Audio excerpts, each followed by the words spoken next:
consideramos de mucha importancia poder formar y debatir en torno a este tema.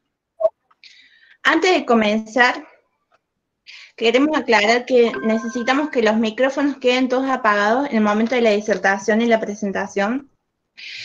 No vamos a compartir pantalla. Luego, al finalizar, los disertantes, habrá un momento, un espacio para que puedan hacer sus preguntas. A medida que vayan disertando, si ustedes quieren, pueden preguntar en lo que sería la mensajería. Nosotros vamos a ir acomodando las preguntas y se las vamos a ir formulando una vez terminada la disertación para no interrumpir, ¿bien? Bueno, queremos agradecer, estamos agradecidos porque hayan, en medio de la dificultad, hayan accedido a esta convocatoria, ¿verdad? Y sin mucho que agregar, voy a presentar a quienes van a ser nuestros disertadores el día de hoy: el doctor Hipólito Sodero, docente, adjunto de Cátedra de Clínica Obstétrica de la Universidad Nacional del Nordeste y médico del Hospital Materno Neonatal Eloísa Torrente de Vidal. La doctora Griselda Abreu, docente de la PFO de Obstetricia de la Universidad Nacional del Nordeste y médica tecnoginecológica, del Hospital... Toco ginecólogo. No pasa nada, todo bien. Del Hospital Materno Neonatal. Hola, buenas tardes para todos. Bueno, Pinky. Sí. ¿Ustedes nos pueden ver? Nosotros somos chicos inmigrantes de este tipo de metodología, nos manejamos mejor con el Zoom, así que nos van a guiar si por ahí nos ven o no nos están viendo. Ah, bueno, sí, está bien. Bueno, ¿comenzamos? Sí. Antes que nada, yo quisiera agradecer específicamente a la doctora Abreu para que me convocó para hablar de este tema en particular, que es el parto humanizado, parto respetado. Pareciera como que es una obviedad tener que hablar del parto humanizado cuando uno se refiere a los partos hechos en mujeres. Sin embargo, en algún momento de la historia, el parto necesitó ser humanizado a tal punto que aparece incluso una ley en el año 2004, 2005, 2014, 2015, que tiene puntualmente toda una historia, no, sí, 2004, 2015 En realidad la idea es que hace más de 15 años que estamos hablando que es necesaria una ley para humanizar el parto. Cuando ella me planteó esto de empezar a hablar sobre el parto humanizado, una de las cosas que recordé en particular es un texto que hizo Ramón de Campoamor hace mucho tiempo, 1878, 1880, prácticamente habitó nuestra ciudad, o sea, estuvo algún tiempo en Corrientes, pero mucho más estuvo en Buenos Aires, y dice que en este mundo traidor nada es verdad ni mentira, todo es según el color del cristal con que se mira. Y un poco eso tenía que ver con el parto humanizado.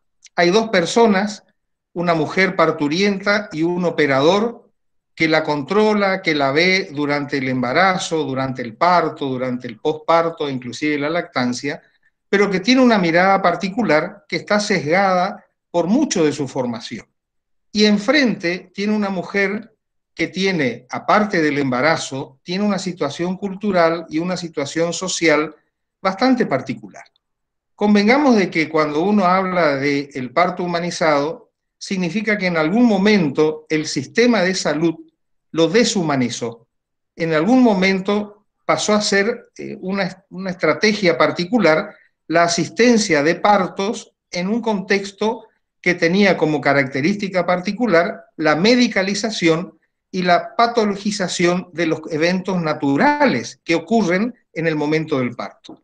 Entonces me pareció interesante hablar de la violencia de género, hablar de la violencia obstétrica y empezar a conversar, y ojalá que podamos debatir realmente esto, porque es una situación muy particular.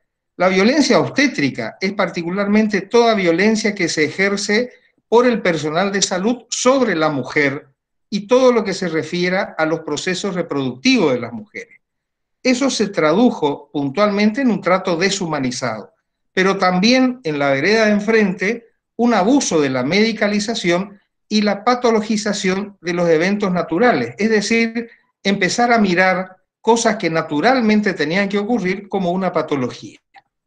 De todas formas, la violencia obstétrica se incorpora dentro de un montón de otras violencias y está como en la intersección entre la violencia de género, la violencia institucional en el ámbito de la salud y sobre todo la vulneración de los derechos sexuales y reproductivos que amparan a estas mujeres. En el particular, aquí sí, aquí estamos.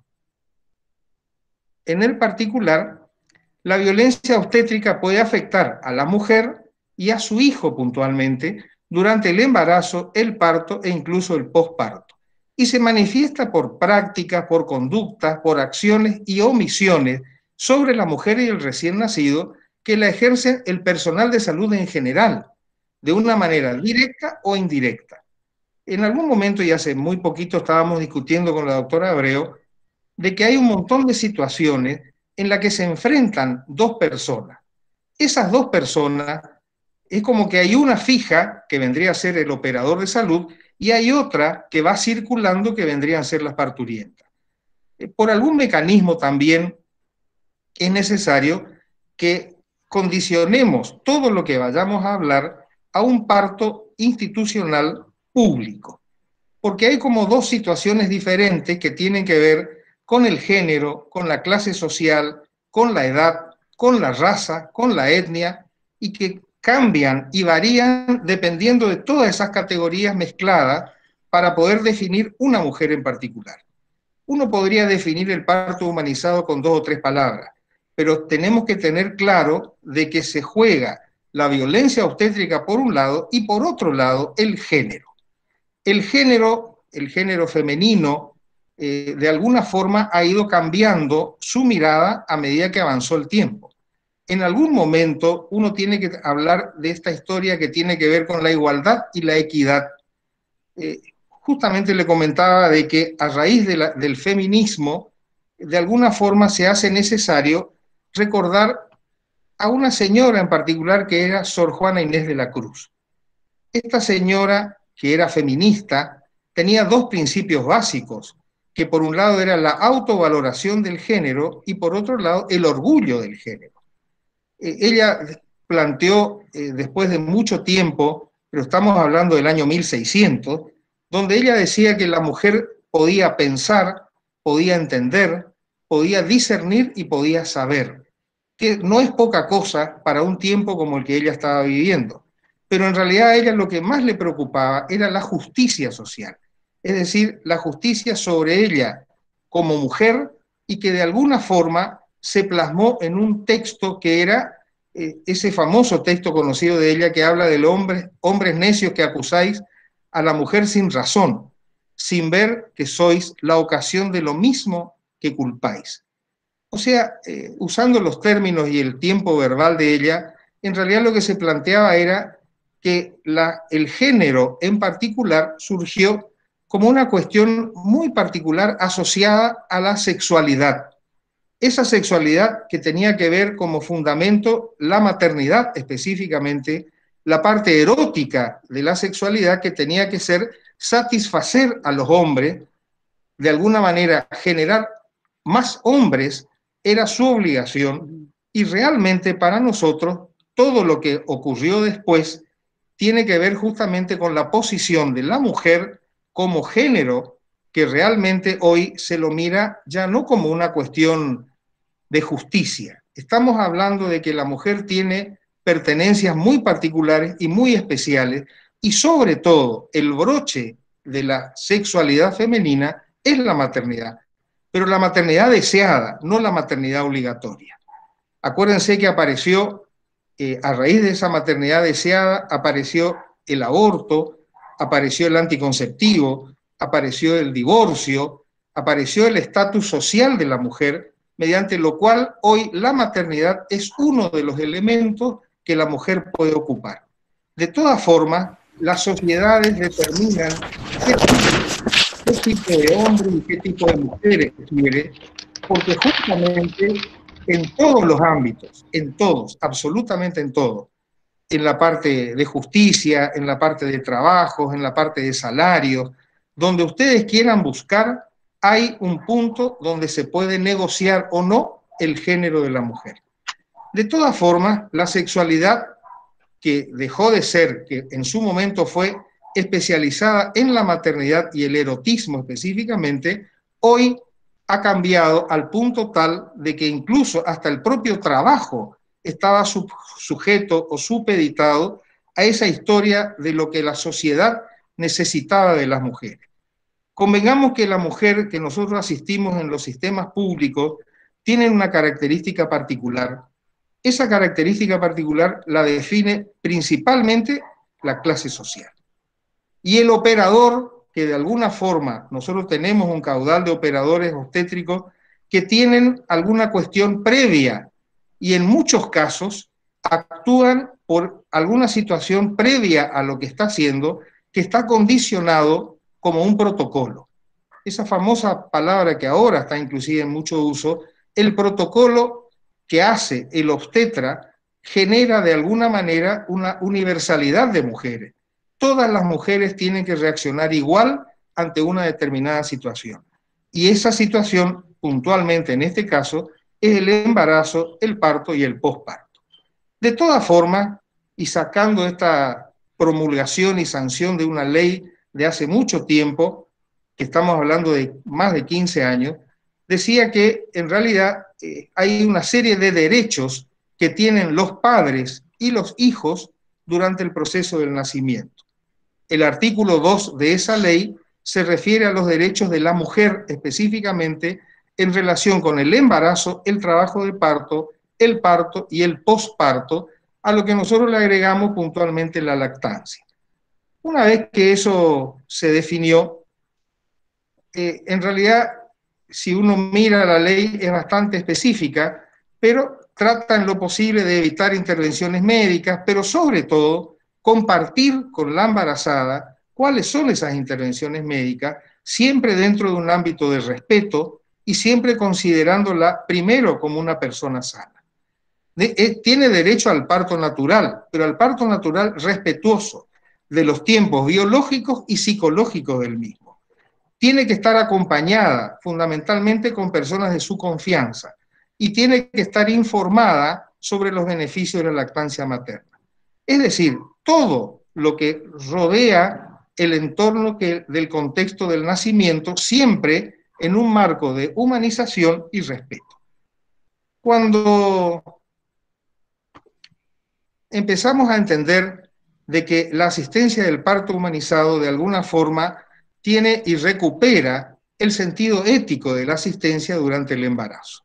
Es un posicionamiento ideológico asistencial que no es tan sencillo ni tan fácil de entender.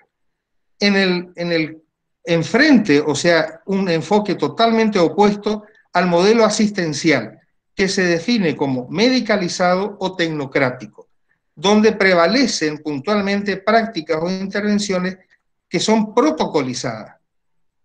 Tratar de protocolizar el parto ha sido probablemente el peor error de nosotros que alguna vez fuimos formadores de parteros, y en ese protocolo pusimos puntualmente la asistencia universal de la embarazada y sobre todo en el parto. El asunto es que el parto en sí, el parto humanizado, es respetuoso, y el respeto en el parto se fundamenta en que uno tiene que tener en cuenta los deseos y las necesidades de las mujeres en ese momento en particular. Convengamos también de que los operadores de alguna forma quieren convencer a la parturienta de lo que ellos traen como bagaje informativo, y muchas veces ni siquiera tratan de convencer, sencillamente lo hacen. El ser humano, puntualmente aquellos operadores en general, tienen lo que se llama la capacidad de reflexión permanente por fuera de todo protocolo. Es decir, es necesario que los operadores puedan reflexionar sobre lo que están haciendo, y yo les decía al principio que todo depende del cristal con que se mire. La mirada del operador tiene que, de alguna forma, intronizar la mirada de la mujer que está pariendo, no hacer lo contrario, es decir, hacer prevalecer sus criterios, que lo hacen con respeto, que lo hacen con todo el respeto, pero en realidad se olvidan de que hay una protagonista que es la parturienta, y fundamentalmente eso en particular queda subordinado al pensamiento irreflexivo. Ya no es la capacidad de pensar reflexivamente. Uno de esos ejemplos es la episiotomía, que es una ampliación del canal del parto que se hace en las primigestas. Siempre eso se defiende con un respeto irreflexivo del supuesto de que cuando hago la episiotomía lo que estoy haciendo es cuidar el piso pelviano de la mujer. Una cosa muy contradictoria es que en el primer parto se hace la episiotomía, pero en el segundo parto la mayoría de las veces no se hace. Decíamos con Chela, con la doctora Abreu, que eso significa que el 100% de las mujeres que pasen por un primer parto van a recibir en estos sistemas una episiotomía.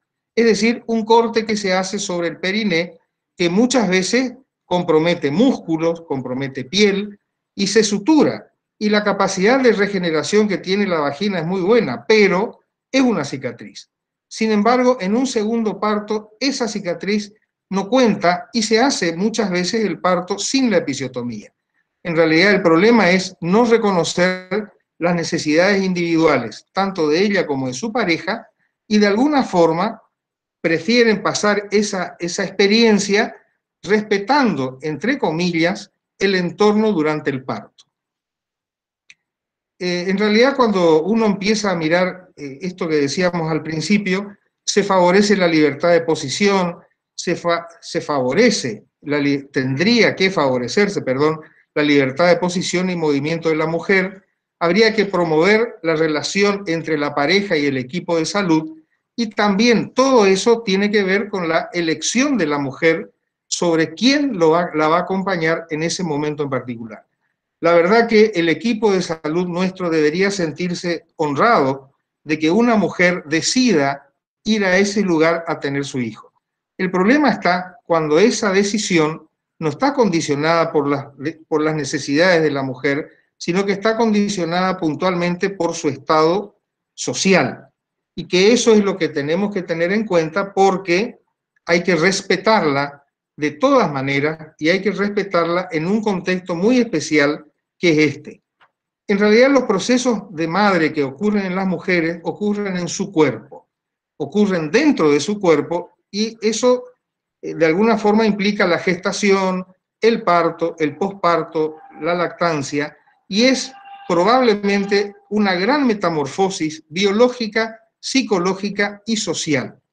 Ese acto en particular es lo que define la situación particular, y es donde la mujer, por esa circunstancia, elige cuando puede quién la va a controlar en el embarazo. Sin embargo, para nuestro sistema, el que la controla en el embarazo muchas veces no es quien la controla en el trabajo de parto, y la gran mayoría de las veces tampoco es el que le asiste el parto. Es decir, enfrente de esto se encuentra el proceso de la medicalización habitual, en el que el destino de la mujer y del hijo están sujetos la mayoría de las veces a un protocolo. Esto es un texto largo, en realidad es una escritora que cuenta donde todo el dolor del parto al final lo vive, porque después de eso, dice, todo lo que cuesta vale, y que la orgía de parir, más que el dolor, es una batalla por la fortuna que viene después en la tregua. Es decir, de otra manera lo que decimos es que la mujer pasa por esa situación de parto, la mayoría de las veces puede acompañarse de un sufrimiento que, si uno se encarga de acompañarla y que la señora a su vez esté con las personas con que más confía, es muy probable que eso se viva de otra manera. Hoy la mujer pasa por una experiencia a veces no solo dolorosa, sino desagradable. Nos corresponde a nosotros, el personal de salud, tratar de remediar eso, y que la verdad eso ocurra la menor cantidad posible de veces. En realidad la idea nuestra, mía personalmente, era orientar esto a dos situaciones particulares, que era, por un lado, la violencia obstétrica, por otro lado, todo lo que planteamos del género, y fundamentalmente ver cómo confluyen esas dos cosas en el parto humanizado, que hoy por hoy se ha deshumanizado y que es necesario que volvamos a recuperar eso que nosotros decimos de la humanización, cuando en realidad no tendría que haber sido así jamás. En realidad estamos En realidad, hola, yo soy Griselda Abreu. En realidad hay mucho para debatir en torno a esto y el rol de los trabajadores de la salud en esto, que tenemos mucho que ver. Como verán ustedes, es un proceso largo que no tiene que ver con el evento parto únicamente, sino con todo lo que conlleva la atención de una mujer embarazada, quitando el término paciente, sacándola de la patologización, digamos. Entonces, el día que deberíamos empezar por comprender ahí, y digamos, es un desafío muy importante, donde entran a jugar muchas variables. Yo creo que ahora podríamos conversar un poco, debatir, ustedes preguntarnos. Ahora, en épocas de COVID, la cosa está mucho más compleja, pero yo le diría básicamente que es muy difícil llevar adelante esta propuesta. De hecho, como decía el doctor Sodero, tuvo que aparecer una ley para tratar de concientizar de esto. Aún así, ustedes saben que esto no se cumple en la mayoría de los casos. No sé, Carla creo que estaba a cargo del debate, lo conversamos si quieren y vamos llevando adelante un poco esto. Gracias. Tengo aquí una de las preguntas que hizo una de las compañeras. En cuanto a ella cuenta que tuvo un parto donde no hubo una buena praxis y no le preguntaron si se podía hacer una episiotomía, y de lo cual, bueno, tuvo una mala praxis en el piso pelviano y está preguntando si ella puede hacer algún reclamo con respecto a lo que ha ocurrido. Bueno. ¿Vos vas a estar? Sí. ¿Cómo hacer? En realidad habría que ver primero cuál es el daño que ocurrió y cuándo ocurrió. Y si después de esa situación ocurrieron otros partos más. En realidad el daño del piso pelviano puede ocurrir en la mayoría de las veces por una situación particular. Por eso cuando uno dice yo hago una episiotomía para prevenir el daño pelviano. Y a veces las episiotomías se hacen en un mayor número de las necesarias.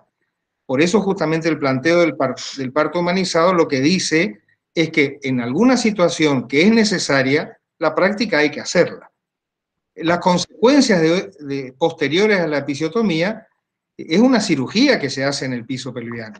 Las cirugías a veces funcionan y a veces no, pero habría que ver los tiempos que pasaron desde el momento del parto y fundamentalmente cuál es el daño que ella entiende que ocurrió, porque puede ser desde una episiorrafia, se llama cuando uno cierra la episiotomía, y a veces esa episiorrafia puede ocurrir que se contamine, que se infecte, que se abra. Hay un montón de complicaciones post cirugía que a veces uno entiende de que tiene que ver con el estado previo de esa vagina al momento del parto. También habría que ver si realmente está indicada o no, porque lo que ella plantea es que se le hizo la episiotomía. El planteo del parto humanizado dice de que en realidad lo que yo voy a hacer ante una situación en la que necesite la episiotomía, conversarlo con ella, decirle cuáles son los beneficios y cuáles son las contras de no hacer la episiotomía. Lo que nosotros estamos diciendo es que hoy las episiotomías se hacen de manera indiscriminada. Sí. Es decir, todas las primigestas se las infiltra con un anestésico y se le hace un corte. Eso es lo que atenta al parto humanizado. O sea, las complicaciones post-episiotomía, la verdad que no sé si está dentro de nuestra competencia, porque habría que ver todos esos detalles primero para ver si se justifica o no un reclamo particular sobre esa situación. Pero el parto humanizado respetado implica que la protagonista es ella, pero si yo necesito hacer la episiotomía, yo tengo que plantearlo el por qué. Lo que no se puede es caer en la el cuadro rutinario de a todas las mujeres hacerles una episiotomía. De hecho, creo que esto que estamos hablando, quizás la parte más interesante tenga que ver con la información que tiene que recibir nuestra mujer, la embarazada, durante todo el embarazo, en cada momento del embarazo, para tener la oportunidad de no llegar al evento parto sin saber qué va a pasar con ella y cuáles son las opciones. Que me parece que por ahí pasa la cosa, porque ustedes habrán visto muchas discusiones en torno a resultados perinatales adversos en mujeres que han pedido un parto humanizado o respetado, llegando hasta las peores consecuencias, negándose al procedimiento de intervención para mejorar los resultados. Bueno, el parto respetado también incluye eso, o sea, incluye la necesidad de intervenir cuando es necesario y si esto pone en riesgo la vida de la madre y del niño. Entonces, esa intervención sigue siendo respetada, pero hay que poder hablarlo. Cuando una mujer nos pregunta si va a tener parto, nosotros podemos decir si tiene o no condiciones para parto, lo que no podemos decir si lo va a tener. Y cuando uno dice que no sabe si lo va a tener, tiene que poder explicar por qué no sabemos si lo va a tener o no. Y en este sentido hay una serie de variables que son imprevisibles, que tienen que ver con la mecánica misma del parto, que hacen imprevisible el evento parto vaginal normal, digamos. Porque si no, aparecen otras discusiones como, tuve el parto, tuve un desgarro, hice una hemorragia, ¿por qué no me operaron? Entonces, hay otra mirada que también tenemos que tener, y es una línea fina entre lo que es la intervención, que sigue estando dentro del parto humanizado, respetado, siempre y cuando se hayan hablado de estas posibilidades adversas con las pacientes. Porque ustedes habrán leído, hace poquitito salió en Clarín una paciente que tuvo un resultado perinatal adverso, donde la señora siguió hasta el final y no permitió que se le operara, con un niño muerto como resultado. Bueno, estas cosas no están dentro, el respeto también pasa por decir hasta dónde, o sea, este es un contrato mutuo entre la mujer y el médico o el equipo de salud, con mucho diálogo, con mucha información, en el nivel que la mujer lo pueda entender, que la mujer y el marido y el entorno lo puedan entender. A veces nosotros creemos que explicamos y hablamos sin que el otro entienda lo que estamos diciendo. Entonces, me parece que en este punto tenemos que ser muy claros. Hay una línea clara entre lo que es mala praxis e intervenciones necesarias, que deben ser habladas antes. No sé si se entiende lo que estoy queriendo explicarles. Bien. Tenemos más preguntas, profe. Dale. Otra de mis compañeras preguntaba en cuanto a lo que es la pandemia, cómo la mujer que va a parir hace respetar sus derechos de ser acompañada y si ella puede elegir quién la va a acompañar en el caso de lo que estamos atravesando como es el COVID. Nosotros estamos trabajando en la maternidad con acompañamiento de un familiar que ella elige, con quien se siente contenida. No estamos en este momento con cursos de psicoprofilaxis que son necesarios para poder entender lo que está pasando, porque también es muy importante saber que la persona que está acompañando a nuestra mujer embarazada tiene que entender también de los eventos para poder colaborar con nosotros, porque si no se termina convirtiéndose en un sujeto de presión frente a la novedad del trabajo de parto, a la mirada que tiene el otro sobre el trabajo de parto. Si en este momento lo estamos haciendo, sobre todo en el área de parto, del trabajo de parto, no ingresan al área quirúrgica, no ingresan a la cesárea, pero esto ha sido así siempre en la maternidad, que es una cosa que la venimos peleando desde hace tiempo y que tiene que ver mucho con prejuicios, digamos, porque en los hospitales en general no ingresa el familiar al quirófano en el caso de que se decida una cesárea, sí en el privado, o sea, ahí hay como un prejuicio acerca de quién lo puede hacer y quién no, pero bueno, esta es también la sociedad en la que vivimos y habrá que cambiar muchas cosas para cambiar los modelos de atención que sean mejores para la mujer, digamos. Bien, otra de las preguntas nos decían acerca de la forma correcta de utilizar la oxitocina, ¿cuál sería? En realidad, una de las medicaciones mágicas en realidad que aparecieron en la historia de la obstetricia fue la oxitocina. Lo que pasa es que, volviendo al parto humanizado, y yo quiero ser reiterativo, la medicalización del parto implicó y sigue en vigencia la utilización de la oxitocina aún en situaciones de naturalidad y normalidad en el parto. Por eso también decimos de que el operador de un parto humanizado tiene que saber mucho de parto, porque tiene que saber cuándo usar y cuándo no usar. La oxitocina tiene unas indicaciones específicas que se llaman justamente la hipotonía o la falta de progresión del trabajo de parto. Por algún mecanismo, el parto queda detenido en el tiempo y la detención del parto se conoce a partir de la dilatación que queda detenida y la falta de descenso de la presentación que de alguna forma queda detenida. Cuando eso ocurre, aparece la oxitocina, que aparece de manera creciente, con dosis sucesiva, que uno las va utilizando y que lógicamente necesita una respuesta positiva. Si la oxitocina funciona, van a mejorar las contracciones, va a mejorar la dilatación y se va a conseguir el parto.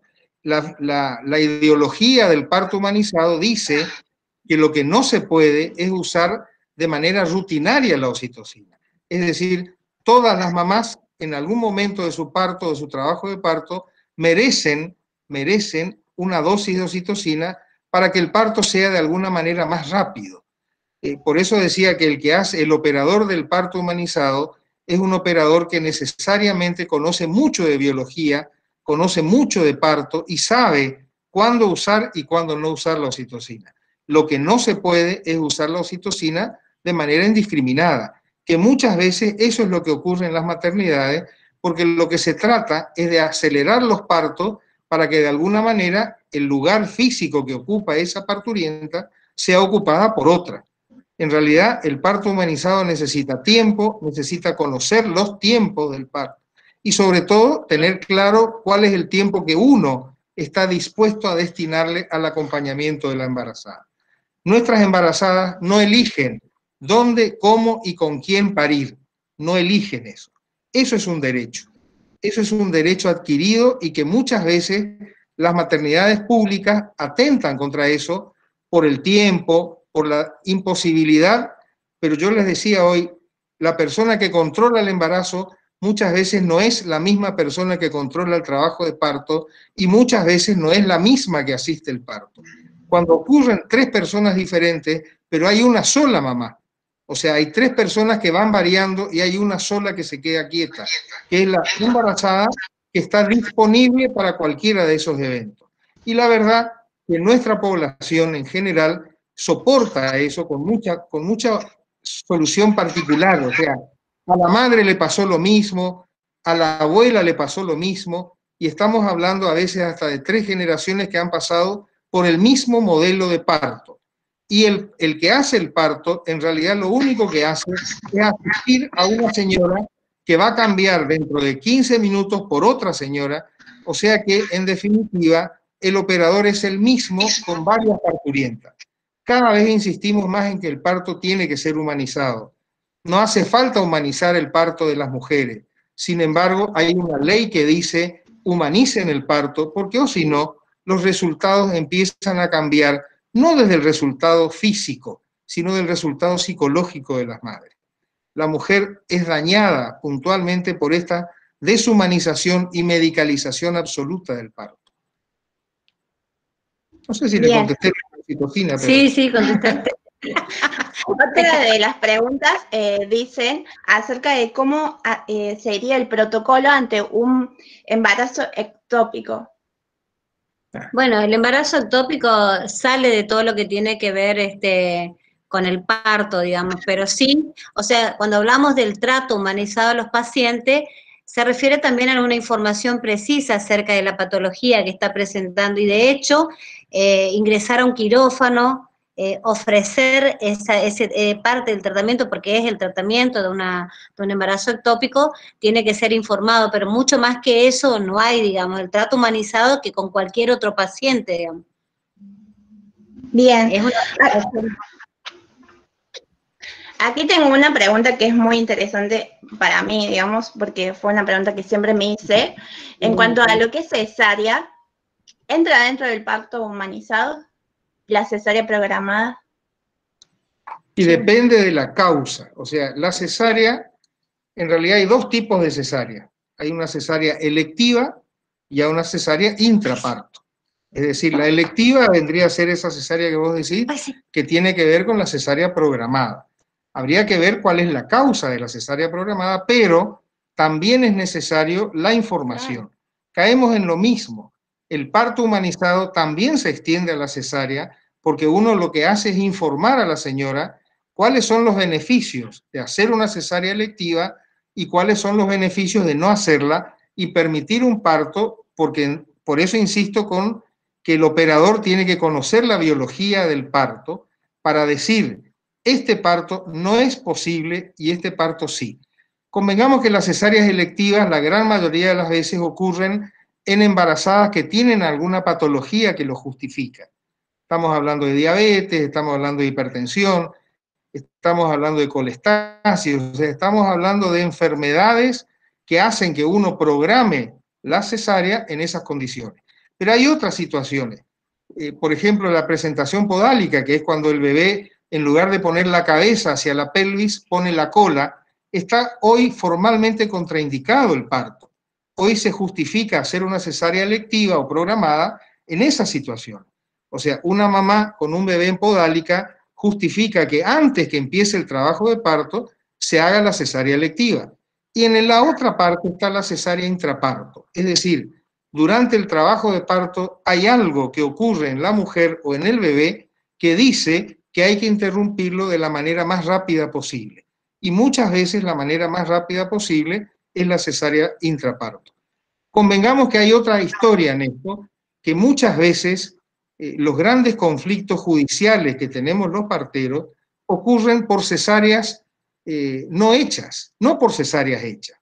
O sea, se cuestiona por qué no se hizo la cesárea en un determinado momento y muchas veces uno apela a la cesárea como un recurso médico para solucionar un problema.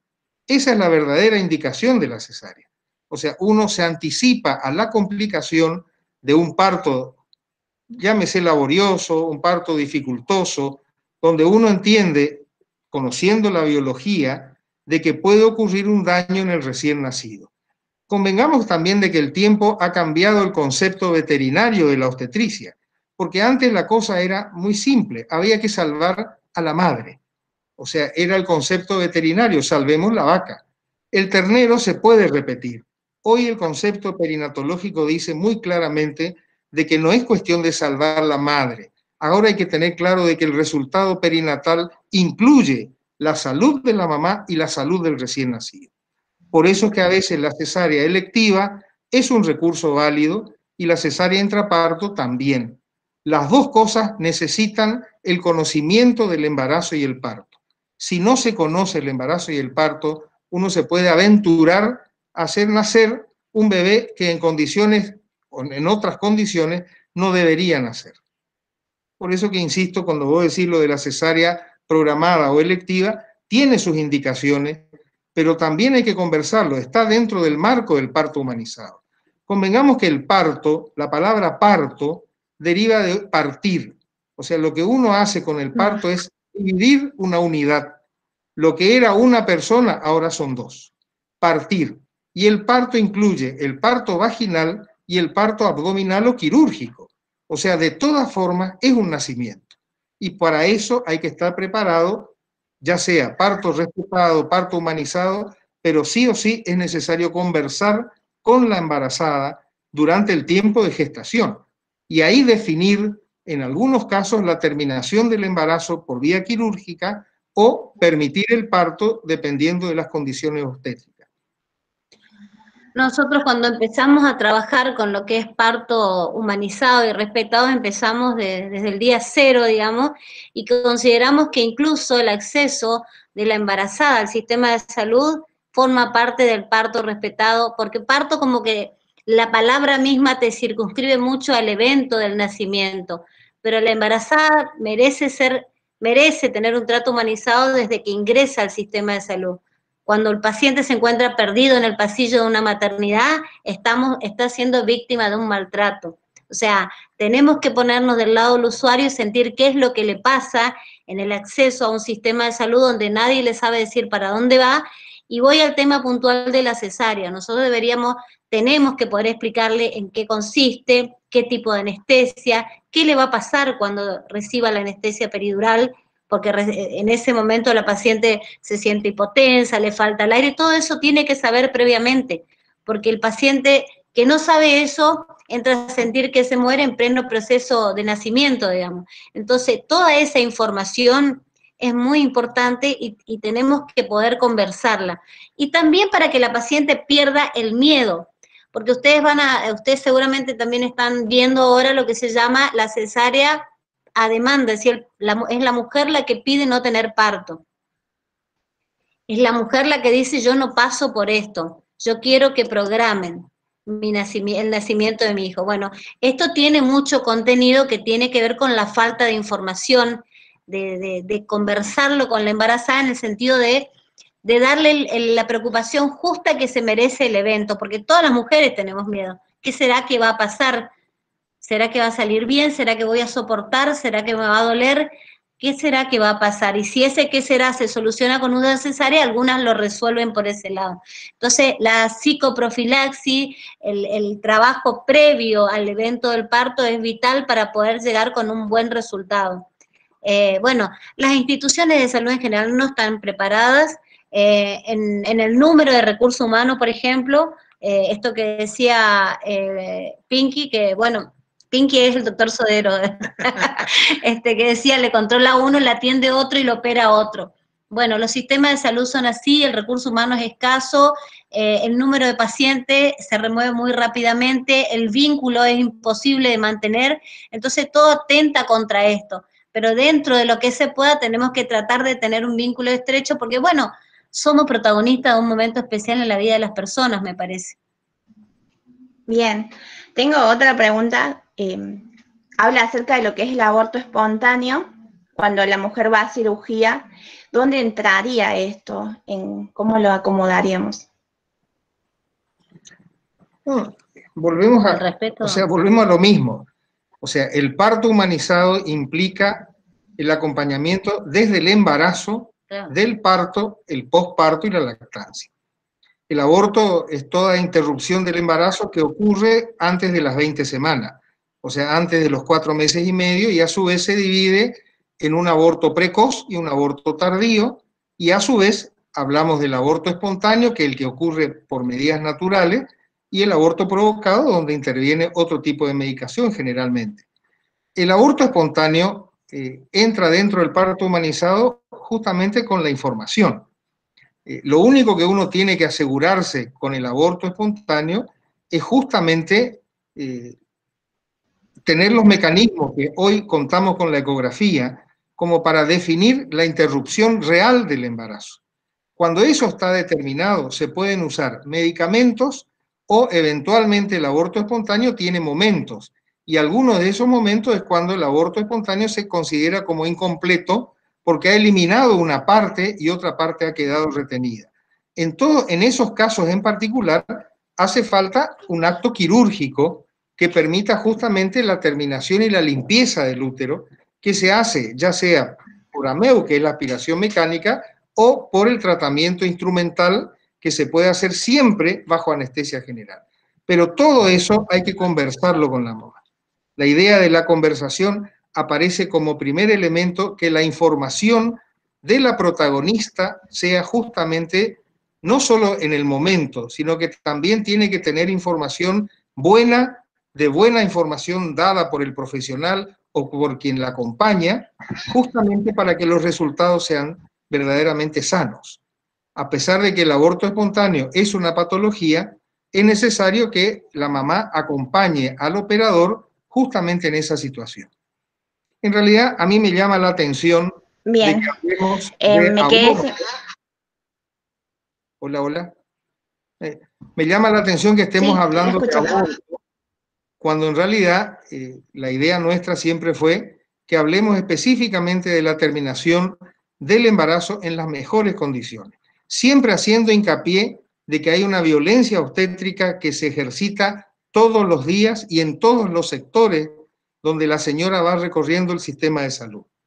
Esa violencia obstétrica, que es del personal de salud, a nosotros nos preocupa porque es muy difícil modificarla. Es muy difícil sacar del protocolo la asistencia del parto. Es muy difícil que los nuevos operadores hasta incluso se emocionen con el parto, porque en realidad eso es lo que se consigue y eso es lo que debería ser. Tratar de tener lo que les dije al principio. La cosa depende del cristal con que se mire. Si yo lo miro desde el punto de vista médico exclusivamente, es muy probable que todas las cosas que estemos haciendo las estemos haciendo dentro de un marco de respeto y prevención. Pero a veces la mirada de la mujer no es la misma. No es la misma cuando uno la obliga a una determinada situación, como pasó en la historia. En la historia la mujer entró a la maternidad obligada. O sea, por eso se discute mucho el aborto, por eso se discute mucho, y en su momento se discutió a rajatabla, el anticonceptivo. Nosotros hablábamos con la doctora que la mujer tiene dos modelos de relaciones. Tiene relaciones por deseo y placer y tiene relaciones por reproducción. El anticonceptivo lo que consiguió fue separar las relaciones por placer de las relaciones por reproducción. Hoy tenemos que, más que nada, tenemos que atentar de todas formas contra esa situación particular. La mujer tiene que tener los hijos que quiere tener en las condiciones que quiera tener. Justamente por eso es que se habla del parto humanizado, porque hace falta que la experiencia de parto sea realmente sana para que ella vuelva en algún momento en las mejores condiciones posibles a entrar en la maternidad de vuelta, porque no es poca cosa dedicarse a un nuevo ser cuando socialmente de ella depende justamente todo eso. Bien, aquí tengo otra pregunta que la voy a leer. Dice, todas esas situaciones totalmente violentas, comentarios agresivos al momento del parto natural, a veces de parte de las enfermeras y o médicas, se denuncian. ¿Están naturalizados de tener que aguantar los dolores o gritos al momento de tener un parto normal? No. Bueno, en realidad eso no está naturalizado y es a lo que tendemos, a no naturalizarlo, a entender al otro como un distinto y con necesidades diferentes a las nuestras. Esto lo estamos trabajando a diario desde las residencias, con una mirada reflexiva acerca de la atención del parto. Nosotros nos vemos en este momento, siempre se habló de las cosas que se decían, que, bueno, hay dichos por todos conocidos, nosotros la verdad que tratamos de que eso no sea así. De todas maneras la violencia pasa por otro lado, por la desinformación. Es decir, nosotros los que trabajamos en salud, muchas veces creemos que las prestaciones son adecuadas porque nos ajustamos a protocolos y en realidad el paciente se va disconforme porque desde su percepción no ha sido informada, no le han explicado, no ha sido contenida, porque también uno tiene que quedarse en el trabajo de parto al lado de la paciente explicando cuáles son los tiempos de esto y cómo va a ir tratando de tolerar mejor las molestias que van pasando. Se ha comprobado que las pacientes que están contenidas por familiar, por médico, por obstétrica, llegan con mejores resultados perinatales y necesitan poca intervención analgésica o nada. Pero bueno, la verdad que nosotros peleamos mucho contra la mirada reflexiva acerca de la atención en esos momentos tan difíciles para nuestra mujer, digamos, no lo vemos con frecuencia y tratamos de sembrar en nuestros residentes los mejores hábitos. Bien, aquí tengo, me preguntan acerca de lo que sería postergar el pinzamiento del cordón umbilical con beneficio para el bebé. ¿Qué opinión tienen ustedes? Bueno, eso está comprobado y evidencia científica que eso es así, digamos. Disminuye la posibilidad de anemia neonatal, entonces sí, eso lo hacemos rutinariamente, digamos, esperar la ligadura oportuna del cordón cuando deja de latir y siempre poniéndolo a un nivel un poquito más bajo del sillón de parto, digamos, en tanto y en cuanto la salud del neonato esté preservada, no haya un sufrimiento fetal o no sea un un bebé producto de una mamá RH negativa. Pero si no lo hacemos, porque hay evidencia científica que demuestra que es útil, digamos. Bien, aquí hay una pregunta que dice, ¿qué opinión le merece desde la cuarentena del aumento de denuncias? Mucho no le entiendo. ¿Qué denuncia de qué? Y bueno, le voy a pedir a mi compañera que genere de nuevo la pregunta, porque yo tampoco la entendí. Lo de Y cuarentena, también, vamos, pero lo de la denuncia. ¿Será cuarentena COVID o cuarentena sexual, digamos? tengo otra pregunta que habla acerca de que si el médico establece una fecha de cesárea y los días y a los días los posterga por comodidad del profesional, ¿eso también se puede denunciar? ¿Se considera como violencia?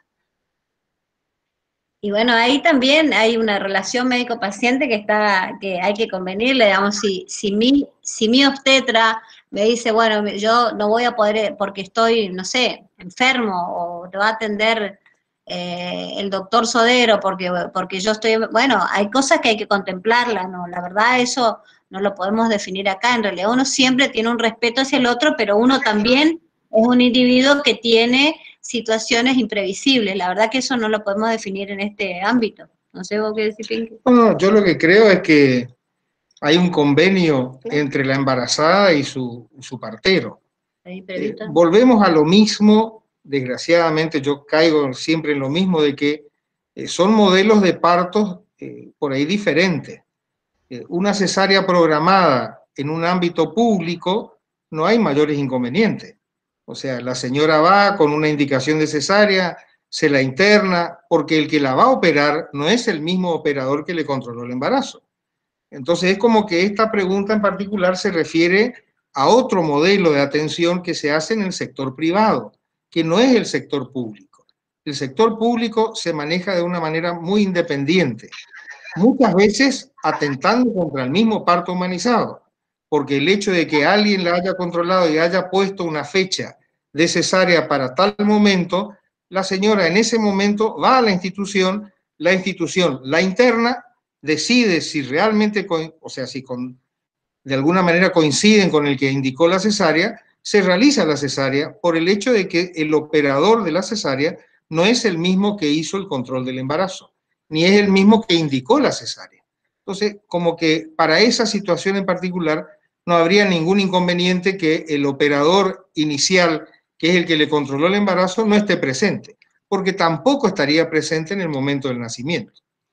Pero ese sí suspende la fecha, sí cambia la fecha. Está bien, pero ella va a la institución y la institución decide. Sí, si es una institución pública, alguien la va a operar, esa es la idea, digamos. Exacto. Si es una institución privada, ella tiene un contrato con el médico con el cual se tiene que comunicar y decidirán por qué y cuál fue la situación que obligó a la postergación. Esos son imprevistos que no podemos nosotros valorar acá. Nosotros muchas veces, de alguna manera, conversamos sobre esto, y particularmente uno de los indicadores de que a lo mejor la cosa no se está haciendo como corresponde, es que esa misma mujer, usuaria del sistema público, si por algún mecanismo consigue un sistema de obra social o prepaga y puede ir a un sector privado, se va a ir al sector privado. Lo que nosotros pretendemos es que el parto que ocurra en la institución sea tan cautivante para las embarazadas en general, que esas mujeres, aún teniendo la cobertura de una cobertura social o prepaga, no decidan cambiar de maternidad, sino que vayan a esa maternidad, a la nuestra, porque realmente eso significa de que le dimos una atención diferencial, respetándola en todas sus necesidades, y que muchas veces eso no es lo que ocurre. Bien, aquí me preguntan acerca de la lactancia. Dice, en cuanto a la lactancia, no se da de igual manera en todos los casos. ¿Eso se informa a las futuras madres? ¿Hay algún tipo de acompañamiento o asistencia a la mujer que luego del parto? Eso es tan importante, no se da de manera a la que la señora idealiza. Bueno, la lactancia forma parte del parto respetado y sí, trabajamos mucho sobre eso. hay un grupo en nuestro hospital de enfermeras que se acercan a las mamás, porque bueno, la lactancia no es un fenómeno como ocurre en la televisión, le digo yo a las mujeres, porque enseguida entran a desesperarse, porque la bajada de la leche no ocurre rápidamente y porque el bebé no succiona adecuadamente, pero sí estimulamos mucho, conversamos con la mamá, nuestras enfermeras van y le explican y se toman su tiempo para hacer el acompañamiento de la lactancia y explicar mucho los beneficios. Cierto es que también hay una cultura del otro lado, también hay diferencias del público y privado, donde en el público muchas veces se estimula más el tema del vínculo y la lactancia que en el privado. En el privado la mayor parte de las veces los pediatras tienen menos paciencia y enseguida salen con una fórmula, digamos, sí, fórmula. Entonces, pero sí, bueno, nosotros lo hablamos mucho y hay un equipo destinado a trabajar con las mamás que han tenido su bebé para tratar de fortalecer la lactancia, que no solamente se trata de un proceso de alimentación, sino el vínculo entre la madre y el niño. Hay algunas cosas que hay que recordar. Una cosita nomás quería contar, de que los pechos de nuestras mujeres en general, como que no están preparados para la lactancia. Es obligación del que controla el embarazo ir preparando los pezones para que el bebé pueda tener un acceso a la lactancia mucho más natural. Nuestra cultura nos impide que las mujeres anden con los pechos al aire. O sea, y justamente eso es lo que de alguna forma fortifica el pezón para el momento de la lactancia. Además, durante el embarazo hay algunos pezones que no reúnen las condiciones de lactancia y que hace falta prepararlos durante el tiempo del embarazo. O sea, la doctora habla del momento de la lactancia pura y yo estoy hablando del control del embarazo, que es una obligación del operador en ese momento de preparar los pezones para una lactancia satisfactoria. Si después los mecanismos de lactancia se modifican, aparece este grupo de enfermeras que de alguna forma fortifican la idea de dar de mamar a través de un alimento puro como es la leche materna y que tiene todo un tiempo, porque al principio aparece una secreción acuosa que se llama calostro, después aparece una leche intermedia que es mezcla de leche con calostro y después recién aparece la leche madura. Y eso ocurre a veces hasta 10 o 15 días después de producido el nacimiento. Por eso es que es importante esta cosa del embarazo para que la señora tenga un vínculo con el que la controla al punto tal de mejorar las condiciones de lactancia materna que se consiguen con la preparación del pezón. Bien, me habla acerca de cuáles son las ventajas y desventajas de realizar una episiotomía. Sí, en realidad nosotros hablamos un poco de eso. La episiotomía lo que hace de alguna forma es ampliar la salida de la vagina y por otro lado endereza el canal del parto, pero no está indicada de manera rutinaria. Lo que nosotros cuestionamos no es beneficios o no de la episiotomía. Lo que decimos es el momento para hacerla y justamente contar de alguna manera la complicidad de la embarazada que sabe que le van a provocar un corte en la vagina, pero que tiene su indicación. Lo que nosotros planteamos puntualmente es que no se haga de manera rutinaria, que no se haga siguiendo un protocolo. Y hoy es una indicación de la episiotomía el ser una primigesta, o sea, tener primer embarazo y primer parto justifica hacer el corte. Lógicamente, ese corte, si beneficia al parto, bienvenido sea. Pero si no tiene ningún beneficio, puede atentar contra fundamentalmente la estructura de la vagina. Entonces nosotros decimos que de manera respetuosa usamos una mecánica como la episiotomía para prevenir lo que más tarde se va a denominar justamente el daño en el piso pelviano. Es decir, mujeres que con el tiempo, por culpa de la episiotomía, desmejoraron su piso pelviano y que yo lo voy a remediar si le hago el corte sistemático a todas. La verdad que eso tiene mucho de discusión y fundamentalmente lo que pedimos con el parto humanizado es que uno lo discuta con la embarazada, que uno le diga, si yo te hago la episio de manera sistemática, sin indicación, es una cosa, y si yo te hago la episio porque hace falta, es otra indicación. Son dos cosas diferentes. Lo que necesitamos es que el operador entienda esto de hacer prevalecer sus valores, y sus valores dicen que la evidencia habla de que si uno hace la episio, independiente de la singularidad que significa la embarazada, y sobre todo aquello que se refiere a la no privacidad, por eso que tanto se insiste con el parto humanizado. Eso necesita conversar, eso necesita información, eso necesita puntualmente que la información sea de la mamá y del operador. Si los dos están informados sobre todas estas cuestiones de la mirada de cada uno en particular, a lo mejor los resultados serían diferentes. Bueno, tengo demasiadas preguntas, no las puedo leer a todas, les pido disculpas a mis compañeros. He tratado de ver las preguntas que son casi similares. Aquí hay una de las preguntas como para ir cerrando en cuanto a lo que dice, buenas tardes, teniendo en cuenta que este es un tema que nos concierne a todo el equipo de salud, ¿hay una forma de control o regulación para que se cumpla la ley hacia la gestante, más allá del compromiso profesional que tiene cada uno de informar y asistir a la mujer embarazada? No hay. Hay el compromiso de los equipos de salud en ir mejorando la calidad de atención, pero la verdad, instrumentos que puedan medir esto, no, o que puedan controlar, no lo hay. No, la verdad que eso no.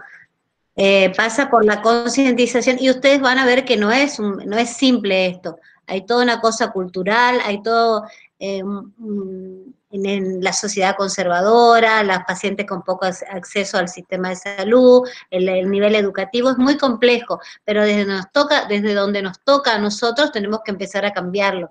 Ahora, formas de controlar esto, no, la verdad que no hay. Bien, y aquí tengo una pregunta que se repite en varias oportunidades, así que la voy a hacer, que dice, ¿cuáles son los pilares con los que se sustenta la psicoprofilaxis? Y si lo que sería, el médico trabaja en conjunto con el psicólogo para acompañar a la mujer en el proceso. En realidad, la psicoprofilaxis es una estrategia que involucra a muchas partes y entre ellas... en el caso particular nuestro debería incluir psicólogos, pero no, en el caso nuestro incluye kinesiólogos. Porque una de las particularidades que tiene la psicoprofilaxis es justamente preparar psicológicamente a la mujer para el parto. Generalmente el parto molesta. Hay toda una cosa cultural que habla de que el parto duele. Y hay mujeres que refieren que el dolor no existe, que el dolor es un mito y que han vivido el parto como una cuestión de molestias, pero de esa manera han pasado no uno, sino varios nacimientos. En la vereda de enfrente es como que están las mujeres que ante la primer contracción sufren y sufren de una manera despiadada. A la psicoprofilaxis, la que se entrega puntualmente, lo que se trata es de explicarle cada una de las molestias que va a tener la embarazada durante el embarazo y sobre todo en el preparto. Enfrente de eso, las kinesiólogas lo que hacen es prepararla justamente para vivir el momento de la contracción y vivir el momento de lo que se llama el pujo, que en definitiva no es otra cosa que la salida del bebé. Es decir, lo que las preparan es de manera respiratoria, lo que hacen es mecanismos de respiración durante la contracción y mecanismos de respiración durante el jadeo. Eso que uno podría plantearlo como que es algo difícil, en realidad los animales en general lo hacen de manera instintiva. Nuestras mujeres necesitan que se les explique cómo respirar y cómo jadear, y eso lo hacen puntualmente las kinesiólogas. A nosotros, a los parteros, lo que nos corresponde es contarles justamente todas las cosas que van a cambiar en ella durante el embarazo y durante el principio o el trabajo de parto. Convengamos que yo le había puesto que es una de las metamorfosis más grandiosas que ocurre en la mujer. El hecho de tener un embarazo es una metamorfosis biológica y psicosocial. Es decir, no es poca cosa. Es una metamorfosis en el sentido de que se cambia tanto el cuerpo de que la mujer nunca jamás después de haber estado embarazada, vuelve a ser igual aún habiendo terminado su gestación. El cambio que ocurre en ella es tan importante que hace falta que uno lo pueda mirar desde una mirada muy sencilla, como que fue madre, y de una mirada muy compleja, como que fue madre, que parece lo mismo, pero no es igual. ¿Hay alguien? Se fueron todos. Bueno, Los aburrimos un están, poco. no, súper interesante el intercambio de ideas y el debate que se ha dado en esta horita. Bueno, si bien hay muchas preguntas, de última después se las podemos pasar y que compartir, digamos, a los chicos, como para no redundar en los temas que hemos visto. No sé si ustedes quieren hacer un cierre final, si no, bueno, desde ya les agradecemos por su tiempo, por la distancia, por las cuestiones técnicas que hemos tenido que pasar. Pero bueno, fue un intercambio muy interesante. Yo creo que como profesionales de la salud de las distintas áreas, este tema estos temas de discusión los tenemos que dar más seguidos, porque nos forman no tan solo como profesionales, sino como personas. Así que bueno, Bueno, desde yo nuestra organización les agradecemos mucho y sin duda si hay alguna otra posibilidad más adelante de charlar un poco más, está abierta la invitación. Bueno, yo desde mi parte agradezco que nos hayan invitado y celebro este tipo de charlas que podemos tener y los invito a reflexionar sobre nuestro trabajo, sobre recuperar o trabajar mucho sobre la sensibilidad social. Nosotros trabajamos en una tarea que nos tiene que interpelar hacia una mirada social más profunda, y no solo en lo que tiene que ver con la atención de nuestra mujer en situaciones de embarazo, sino en todas las personas que nosotros tenemos y que recurren a nosotros por situaciones de riesgo, digamos. Entonces yo los invito a trabajar y sensibilizarnos mucho con una mirada profundamente social de lo que nos está pasando y bueno, que mejoremos la práctica médica. Fundamentalmente, cuando digo médica, no digo solamente de los médicos, sino de todo el equipo de salud, que podamos trabajar en la interdisciplina.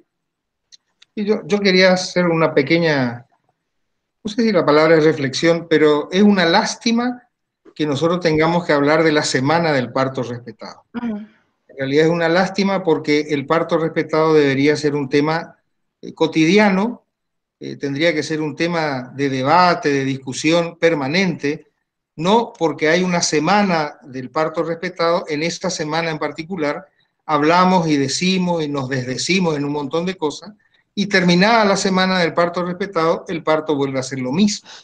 En realidad nosotros lo que quisiéramos es que esto, además de una charla o un debate o una exposición, sirva para que empecemos a cambiar desde abajo para arriba cómo es la historia del parto, pero sobre todo teniendo claro de que hay una señora que tiene sus propias vivencias a la que nosotros como parteros nos vamos a incorporar muchas veces sin que ella tenga participación. Lo que pedimos es que la embarazada participe y sea protagonista de su parto. Si conseguimos eso, en realidad esto de las charlas y todo lo demás ha surtido efecto. Si nuestras embarazadas siguen siendo iguales y los operadores de los partos seguimos siendo iguales, indudablemente que lo de la semana del parto respetado habría que cambiarla por lo del año del parto respetado y dedicarle los 365 días a hablar del parto respetado, porque la verdad que esas situaciones ocurren en casi todas las mujeres. El hecho de parir es hoy por hoy, la maternidad en sí, un hecho que solamente ocurre en las mujeres. Por eso decía esto del momento más conmovedor que tiene la mujer en su propia historia, que puede ser una, puede ser dos, puede ser 10, no importa, pero es uno de los momentos históricos en el que la mujer demuestra su capacidad de generar vida, que insisto, no es poca cosa. Y lo comparte con nosotros, encima es un privilegio. Para mí fue re lindo poder compartir porque además estaba atravesando por la materia de materno, que justo tiene que ver con todo esto. También este año me tocó ser tía de todas mis hermanas prácticamente, así que estoy atravesada como profesional y como familiar, y poder hacer esta charla con usted y con mis compañeros fue un gran honor, y gracias, realmente gracias, profe. Bueno, gracias a Jimena, que es la asesora informática, y a Carla, que nos hicieron el aguante hoy, para que podamos conectarnos con la informática. Un Sí, abrazo. esto de la cuarentena nos impulsa a tener que tomar este tipo de herramientas virtuales que yo creo que han venido para quedarse, y entonces hay que saber aprovecharlas, porque yo creo que una charla con ustedes que son de la Universidad del Nordeste, acá compartida con la gran mayoría de cordobeses, no hubiera sido posible sin estas herramientas, así que también Muchas está gracias. bueno para celebrar eso. Muchas gracias a todos, Bueno, que tengan buen fin de semana. Adiós, muchas profe. gracias. Chao, chao. Ahí, chicos, en el chat les dejé el link de inscripción para el certificado. Cualquier cosa nos pueden mandar un mensajito para recibirlo. Gracias, nos vemos. Nos vemos.